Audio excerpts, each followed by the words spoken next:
آدم علیہ السلام کے دو فرزند حابیل اور قابیل، تو ان کا آپس میں الجھاؤ ہو گیا، تو اس نے اپنے بھائی کو قتل کر دیا۔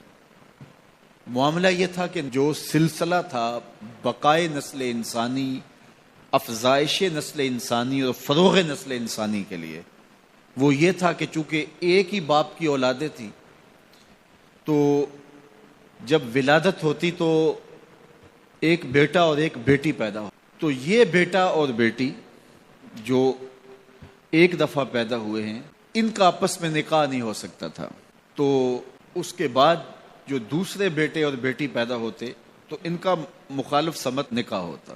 تو قابیل کے ساتھ پیدا ہونے والی جو لڑکی تھی، قابیل اس کے ساتھ نکاح کرنا چاہتا تھا، تو حضرت آدم علیہ السلام نے فرمایا ایسا نہیں ہوگا، لیکن چلو تم قربانی پیش کرو، جس کی قربانی قبول ہو گئی اس کا اس سے نکاح کر دیں گے۔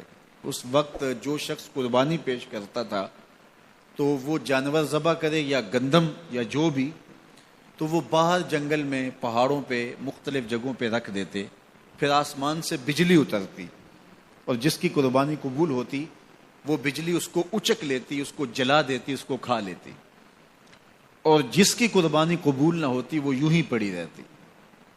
تو یہ طریقہ تھا قربانی کے قبول ہونے کا۔ اس امت کے لیے اللہ تعالیٰ نے اس عمل کو اور اس امر کو پوشیدہ رکھا کہ قربانی قبول ہوئی ہے یا نہیں ہوئی۔ جس کی قبول ہوئی ہے تو وہ بھی ڈرتا ہے پتہ نہیں قبول ہوئی ہے یا کہ نہیں، اور جس کی نہیں قبول ہوئی وہ بھی لوگوں کے سامنے رسوا نہیں ہوتا، وہ اس کے نامہ اعمال میں درج کر دیا جاتا ہے لیکن وہ رسوا نہیں ہوتا۔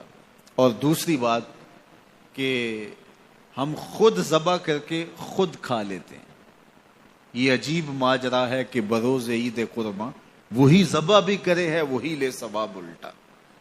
خود ذبح کر کے خود کھایا، اس کی کھال بھی اپنے مصرف میں لے کر آئے اور ثواب بھی خود کمایا۔ یہ اللہ نے اس امت پر احسان کیا ہے۔ تو حابیل کی قربانی قبول کر لی گئی، قابیل کی قربانی قبول نہیں ہوئی، تو اس کو اپنے بھائی پہ غصہ آیا اور اس کو قتل کر ڈالا۔ اب جب قتل کر لیا، اور یہ تھا بھی پہلا قتل، اور انسان کو نہیں پتا تھا کہ اب اس کا کیا کیا جائے، تو وہ اپنے بھائی کی لاش اپنے کندھوں پہ اٹھا کے گھومتا رہا، اب اس کا کروں کیا؟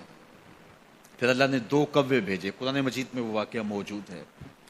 تو دونوں کوے لڑے، ایک نے دوسرے کو مار دیا، پھر زمین کو اپنے پاؤں سے کریدا اور کوے کو اس کے اندر رکھ کے اوپر مٹی ڈالی۔ تو قابیل نے ایسے سر پہ ہاتھ مارا، کہا کہ یہ کوا جو ہے یہ تو میرے سمجھدار نکلا اور میں نہ جان سکا اور یہ جانتا ہے، تو پھر اپنے بھائی کی لاش کو دفن کیا۔ اب سب سے پہلا قتل اور سب سے پہلی موت جو روئے زمین پہ ہوئی وہ حابیل کی تھی۔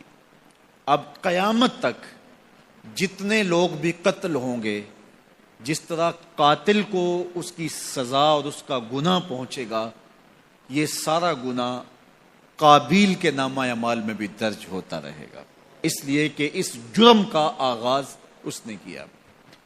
آپ سے اگر ہو سکے تو کسی اچھے کام کا آغاز کرنا، کبھی بھی کسی برے فعل کا ذریعہ نہ بننا۔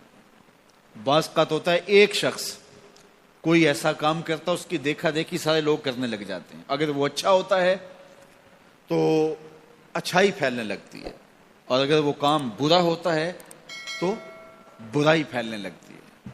تو انسانی فطرت ہے کہ وہ دیکھے دیکھے کام کرنے لگ جاتے ہیں۔ تو میں آپ کو یہ کہوں گا، کوئی بھی عمل ہو تو آپ کبھی بھی کوئی کام کرنے سے قبل یہ ضرور سوچیں کہ میرے کسی عمل کے تتبع سے کہیں جو ہے وہ میرے ذمے میرے کھاتے کو ایسی چیز نہ آ جائے۔ اور اگر کوئی اچھائی ہے تو وہ حضور نے ایک دفعہ فنڈ مانگا، تو ایک شخص نے کھڑے ہو کر کے کچھ پیش کیا، تو اس کے دیکھا دیکھی باقی لوگ بھی شامل ہو گئے۔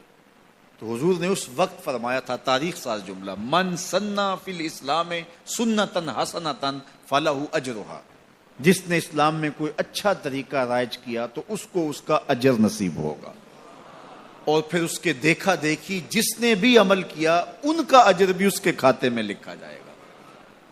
اس کا اجر ختم کیے بغیر جس نے بعد میں کیا ہے پہلے شخص کے کھاتے میں بھی درج ہوتا رہے گا۔ میرے حضور کا ایک فرمان ہے کہ خیر کی چابی بنو اور شر کا تالا بنو۔ یہ کتنا جامع نسخہ ہے، خیر کی چابی بنو، خیر کو کھولنے والے بنو، اور شر کا تالا بنو۔ کچھ لوگ شر کی چابی بنتے ہیں اور خیر کا تالا بنتے ہیں۔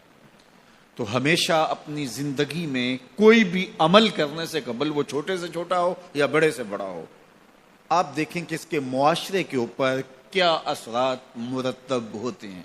آپ گلی سے گزرتے ہوئے کوئی پتھر کا ٹکڑا اٹھا کے ایک طرف کر دیتے ہیں تو آپ کے دیکھا دیکھی کئی اور لوگ بھی پتھر کے ٹکڑے اٹھانے لگ جاتے ہیں تو پوری گلی صاف ہو جاتی ہے، اور آپ اشارے پہ کھڑے ہیں اور اشارہ توڑ دیتے ہیں تو سارے لوگ جو ہے وہ پہلے جھجک رہے ہوتے ہیں، اور آپ نے اشارہ توڑا تو پھر ساری ٹریفک آپ کے پیچھے چلی گئی۔